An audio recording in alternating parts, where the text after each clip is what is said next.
So we're going to start this homage to 57th Street at the easternmost part of the street, which is Sutton Place Park.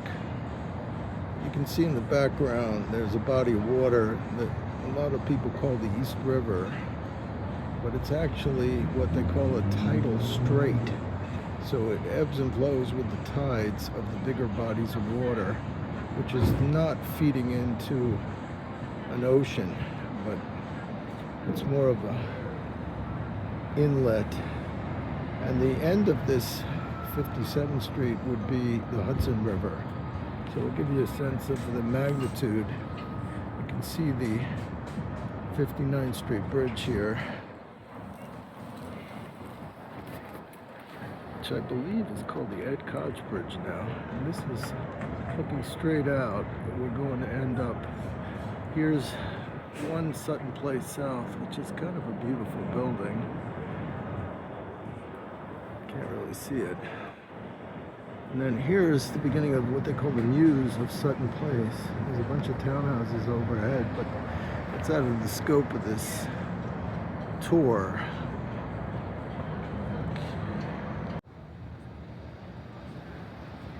Here's a better view of one Sutton Place South. It's a really beautiful building. And here's two.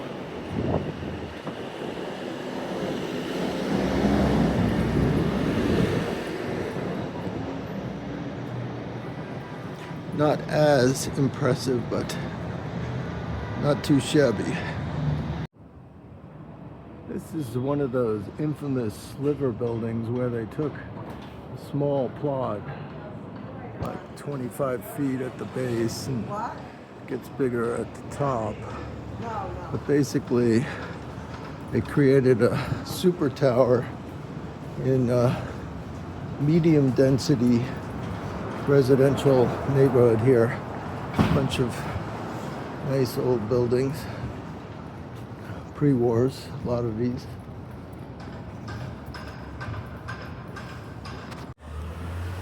This is 57th and 1st.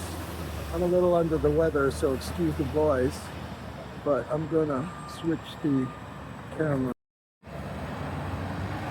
You're looking at the Archdiocese building, the black building.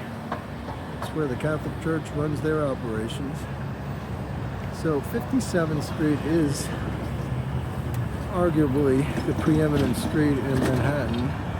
57th and 5th being considered ground zero by many experts in the field. So we're going to start at first, and I might get the third because I'm recovering from knee replacement and not up to par quite now. So looking at, you start to see the beginning of 432 Park is straight ahead, that skinny tower in the background.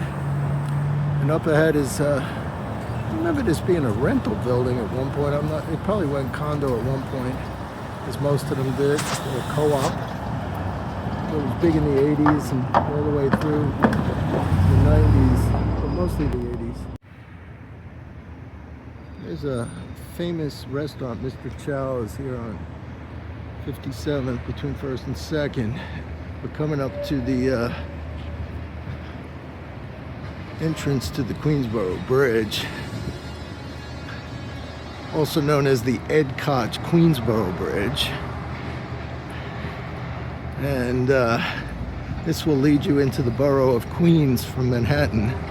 It's one of the free bridges that Manhattan has.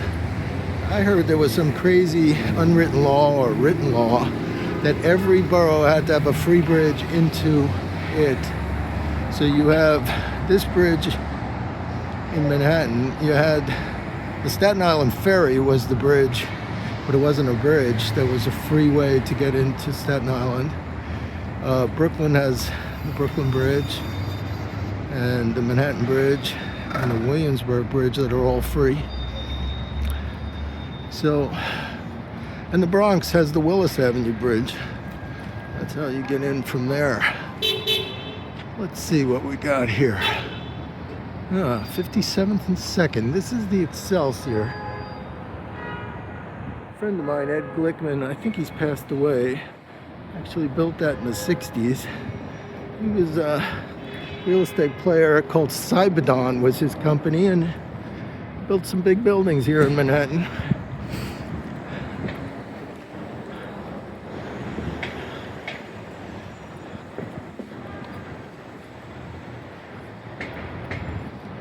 Yeah, I remember this deal now. This is Worldwide Holdings, that they bought up a school, and I think part of the deal was they had to rebuild the school, which you're looking at right now, the smaller part of it, and that's how they were allowed the tower on the block. Yeah, here's a deal that the Hudson did with Joe Newman and Meyer Laufer. Built a mid-block mini high-rise. This is really interesting, but I'm not sure I know what it means. I'll have to check it out later and tell you. Yeah, I was wondering if they were all Walgreens, but there are some Duane Reades left in the city. They were bought by Walgreens years back. Duane and Reed were the streets downtown that started the pharmacy way back when. You can see in the Citicorp building, the building in your foreground is 900 3rd, one of my favorite Class A office buildings. Seems to have weathered the storm pretty well. Actually, it's 953rd, not 903rd, which is down the block. And then once again, 432 Park looms in the background. Even though it's technically Park Avenue, we're really 57th Street, 56th Street. We're coming up to what I call Bernie Spitzer land. You see this building here, this brown, it's a rental building, 150 East 57th.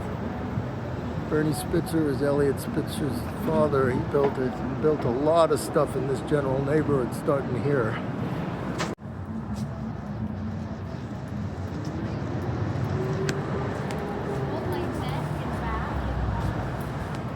You just saw the number of Saul Goldman Estate, and he owns a lot of buildings on 57th Street and all over Manhattan. Mostly rent stabilized buildings. Okay, the building behind me is Hotel 57, which has had a somewhat checkered past, as I remember. Various owners. But it's obviously a pre-war, and I think it was built as a hotel. This is a Cohen Brothers building. Not sure how they're doing these days. 135 East 57th. One of my favorite buildings architecturally for a postmodern building. I'm not sure where the status of it is these days, but it's probably not that occupied. Coudert Brothers, a big law firm, was in there for quite a while. This building is next to 135 East 57th. It's also known as 623 Fifth Avenue. No, maybe not. Uh-oh, we're back looking a little bit like the 70s. Maybe not quite so bad, but there is some dirt. Coming up here is Park Avenue, and we have 450 Park up here.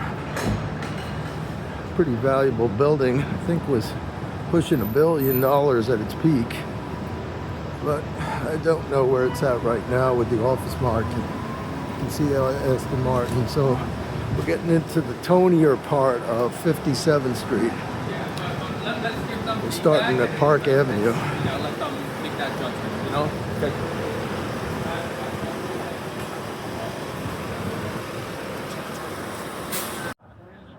The building behind me is 445 Park Avenue at 57th Street.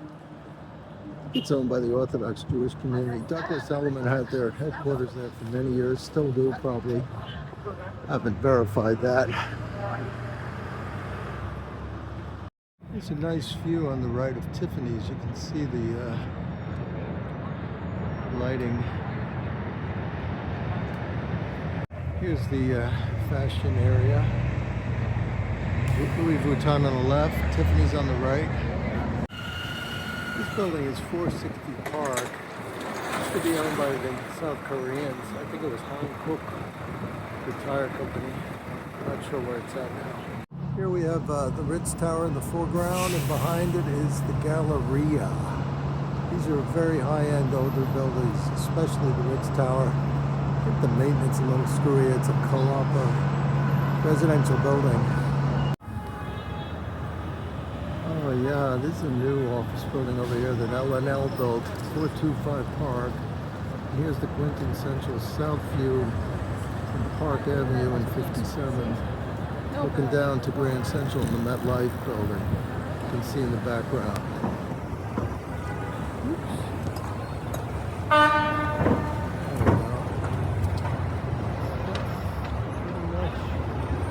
Midtown Manhattan in a nutshell, but we haven't got to the really best place.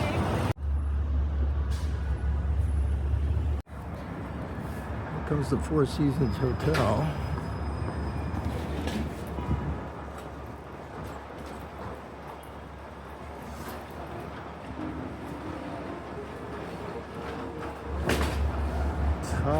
Warner Hotels and Resorts. That was the Beanie Baby guy, wasn't it? Yeah, this building coming up here is a very famous old building called the Fuller Building. Vornado Realty Trust, the big REIT owns it. And we'll get a view from across. This is 590 Madison 57. This recently traded for $1 billion. Very well maintained Class A office building. From here, you can see in the background the green roofed Crown building. Lester Crown bought it, and it's probably the preeminent Manhattan location, 57th and 5th Avenue, straight ahead. And it was recently bought by Elliot Spitzer and renovated, and I believe they're doing apartments. I don't think they're finished, but it looks like they're getting there. We'll take a look at a closer look soon. Okay, here you have the building on the right is the Four Seasons Hotel.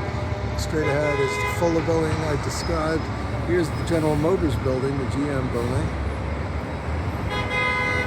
Looking over here is 9 West 57th Street, and then there's the beginning of the Billionaires Row, starts right around there on 6th Avenue. We're still gonna stop here. This is the SONY Building, 550 Madison. I'm walking back to the hotel. We're staying at the San Carlos, which is highly recommended as a sleepy hotel in this general neighborhood, which is called the Plaza District. This is the famous Friars Club, where all those roasts were held. Real estate guys controlled it, but I think it's kind of screwed up now. Doesn't look like it's operational as a club anymore.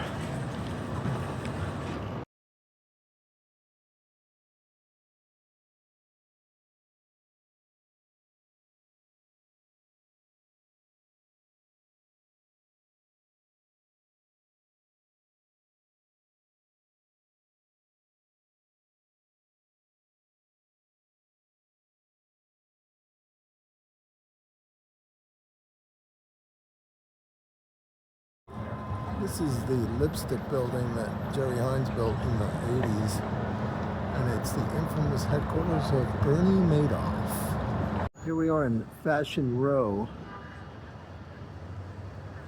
Yeah, got Chanel and we got Dior, and all the big designers are here at 57th and 5th. Oh, 57th and Madison. Continuing Burberry and Louis Vuitton. Definitely Fashion Row. Tiffany's is up here on this side.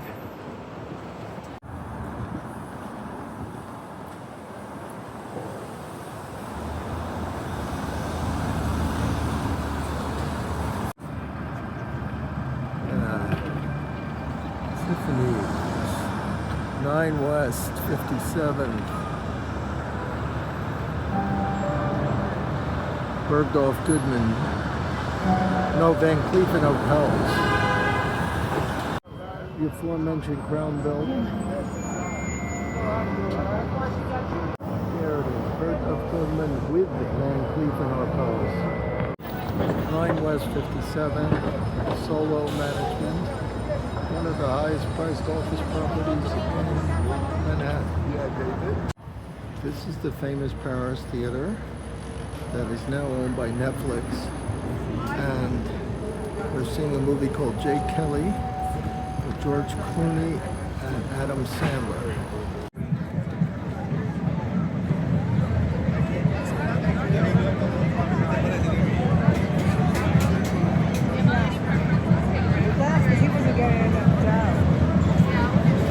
Okay, well, I guess this is the new hangout spot. Oh, is this girl gonna sing or something?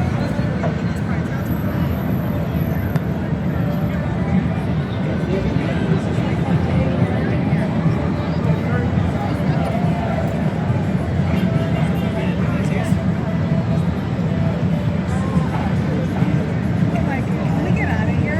Yeah, definitely. Well, you see here the development site.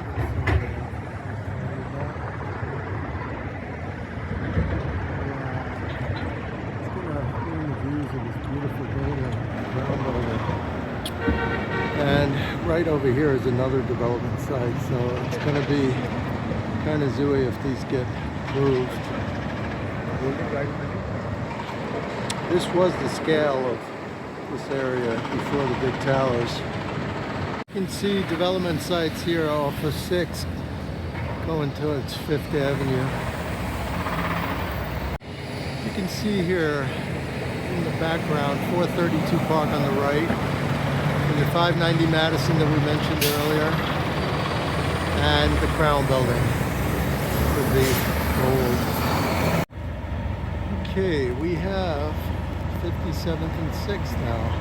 You can see in the background 9 West 57th, built by Sheldon Solo. And we'll notice up ahead his son is developing under the name Soloviev, which was Sheldon's real name, although he never used it. He's kind of a jerk. This is the Directors Guild of America. Tried to make this one work as a development deal, but I don't think anybody did it. This is the first building, Billionaires Row, built by Gary Barnett with financing from File Group. And I think he made $1 billion on it. You start to see the magnitude on this side of Billionaires Row, these super tall, slivery buildings. Some of them are wider than others. This one over here is quite narrow at the end. Whoops, not that one. This one over here. Oops. This is the Osborne across from Carnegie Hall on 57th and 7th, old co-op. This is a landmark for the last 40 years or so.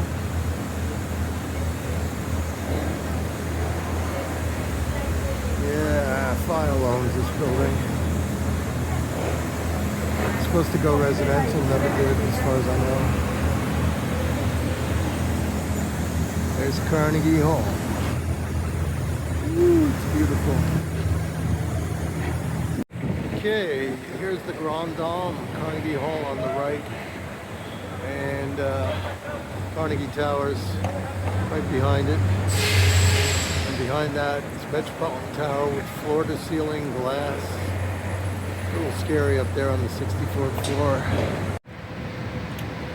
This building is, in the background, is the Hearst Tower on 8th Avenue and 57th.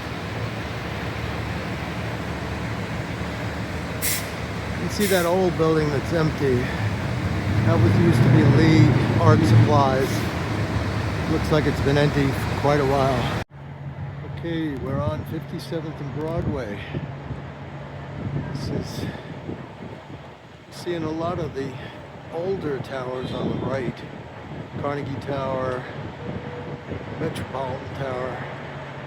And on the left, you'll start to see the Billionaire Row coming up. Okay, we're on 57th and 8th, Columbus Circle you're looking at. We're going to keep going east on 57th Street. Here's a frontal view of the Park Vendome. And the Sheffield. Had some dealings with this over the years.